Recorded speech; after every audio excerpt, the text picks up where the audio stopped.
Political পার্টিকে গুরুত্ব দিয়েই এই অন্তর্বর্তী সরকারকে চলতে হবে, কারণ এই অন্তর্বর্তী সরকার কোনো কাঠামো নাই।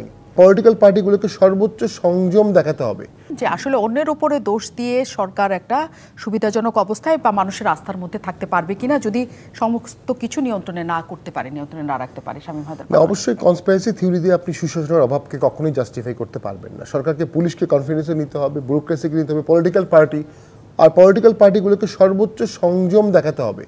যে সুযোগটি বাংলাদেশে তৈরি হয়েছে, এই সুযোগটি যদি আমরা কাজে লাগাতে না পারি, আমরা আরও 100 বছর এই সুযোগ পাবো বলে আমার মনে হয় না। হেলাফেলা করে, নিজেদের মধ্যে ঝগড়া করে, মারামারি করে অথবা অসহিংস হয়ে এই সুযোগটি কখনোই হেলাফেলা হারানো যাবে না। তবে হ্যাঁ, পলিটিক্যাল পার্টিকে গুরুত্ব দিয়েই এই অন্তর্বর্তী সরকারকে চলতে হবে, কারণ এই অন্তর্বর্তী সরকার কোনো কাঠামো নাই। যারা আন্দোলন করেছে তাদেরও কোনো কাঠামো নাই, তাদের মধ্যে সভাপতি, সেক্রেটারি, ইউনিয়ন সভাপতি বলে কোনো কাঠামো নেই। স্বতঃস্ফূর্ত আন্দোলন ছিল, সাথে রাজনৈতিক দলগুলো যোগ দিয়েছে। কাঠামো আছে কাদের? রাজনৈতিক দলগুলোর। কাদেরকে দিয়ে আপনি সুশাসন মাঠ পর্যায়ে এনশিওর করতে পারবেন? রাজনৈতিক দলগুলোকে দিয়ে। এবং আমলাদের ক্ষেত্রে যে বলা হচ্ছে অমুক টিএনও থেকে সেক্রেটারি, যেটাই হোক, তারা এখন এই সরকারের বিরোধিতা করবে, ব্যাপারটা কখনোই এমন হয় না, হবে না, সেই সাহসও নাই, এবং সেটা কখনো ব্যুরোক্রেসি কখনো করেও না। সো এই ব্যুরোক্রেসি দিয়ে উইথ সাম অ্যামেন্ডমেন্ট মডিফিকেশন দেশ চালাতে হবে, এবং তারা সহযোগিতা করবে, সহযোগিতা করতে তারা বাধ্য। আপনি সেই নিরাপত্তা, সেফটি, কনফিডেন্স, আত্মবিশ্বাস এবং সেই মোটিভেশন তাদেরকে দিতে হবে। প্রেস সচিব বলেছেন, প্রধান উপদেষ্টার প্রেস সচিব বিকেলবেলা বলেছেন যে সংস্কার যে 6টি কমিশন আছে আগামীকাল থেকে তাদের কাজ করার কথা, কিন্তু কাজ করার আগে তারা রাজনৈতিক দলগুলোর সাথে বসতে চায়।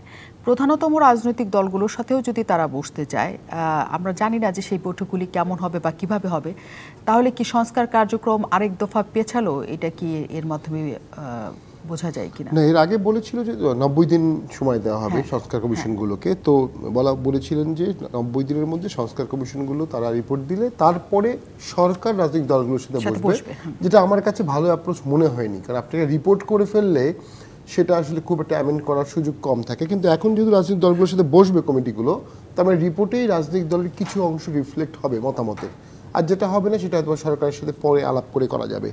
এখন যেটি মূল দরকার,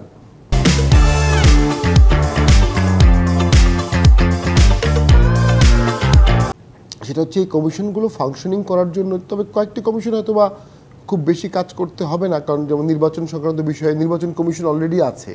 নির্বাচন কমিশনে অসংখ্য লোকজন আছে যারা 20 বছর, 30 বছর, 40 বছর নির্বাচন নিয়ে কাজ করেছেন। অনেকে সেখানে কাজ করার লোক রিটায়ার্ড আছে, তারা খুব দ্রুত একটা সাপোর্ট পাবে।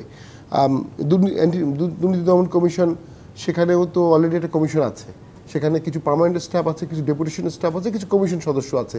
তো তারাও একটা রিপোর্ট দিতে পারে যে আমরা মনে করি এটার জন্য একটা প্রয়োজন। আর যেটা আছে মোস্ট ইম্পর্টেন্ট হচ্ছে জুডিশিয়ারি। এটা আমি মনে করি সবচেয়ে ইম্পর্টেন্ট, কারণ আমাদের দেশে বিগত 10-15 বছরে যেটা কনসিস্টেন্টলি আমি বলেছি যে একটা অর্গানকে সম্পূর্ণ ডিস্ট্রয় করে দেওয়া হয়েছে, সেটা জুডিশিয়ারি। অন্য অর্গানগুলোও ডিস্ট্রয় হয়েছে, কিন্তু সেগুলো রিভাইভ কুইক করা সম্ভব। জুডিশিয়ারি ডিস্ট্রয় হয়ে গেলে কুইক রিভাইভ করা সম্ভব না।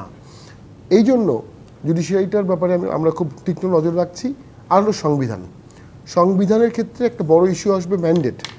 আপনি এই সরকার একটা সংবিধান ড্রাফট নিতে পারে, করতে পারে, কিন্তু পাস করবে কিভাবে, ইমপ্লিমেন্ট করবে কিভাবে? সংসদ তো নাই। সেক্ষেত্রে একটা গণভোট হতে পারে, রেফারেন্ডাম হতে পারে, অথবা হতে পারে সকল পলিটিক্যাল পার্টিগুলো একটা কনসেনসাসে আসবে যে যেই সামনে ইলেকশনে ক্ষমতায় যাবে তারা এই সংবিধানের অ্যামেন্ডমেন্ট, কিন্তু সেগুলো সংস্কারের ব্যাপারে তো হতেই পারে নানাভাবে, যে কোনোভাবেই হোক, আপনারা নিশ্চয়ই সেখানে কথা বলবেন। কিন্তু প্রশ্নটা হচ্ছে যে 6টি যে কমিশন গঠন করা হয়েছে, আগামীকাল থেকে তাদের কাজ করার কথা, এর মধ্যে আমরা জানছি রাজনৈতিক দলগুলোর সাথে প্রধান উপদেষ্টা বসতে চান এইসব সংস্কার বিষয়ে আলোচনা করার জন্য। তার মানে কমিশনগুলো আরও পর থেকে শুরু করবে কাজ না? সেমনটি আমরা এখন খুব একটা জানি না। আমার মনে হয় কমিশনগুলো কাজ করবে, রাজনৈতিক দলগুলো আলোচনা হবে, প্যারালাল চলবে। আচ্ছা, প্যারালাল রাজনৈতিক দলগুলোর সাথে এখন প্রধান আলোচনা হওয়া উচিত যে কতটুকু সময় তারা এই সরকারকে দিতে স্বেচ্ছায় রাজি, আলোচনার ভিত্তিতে।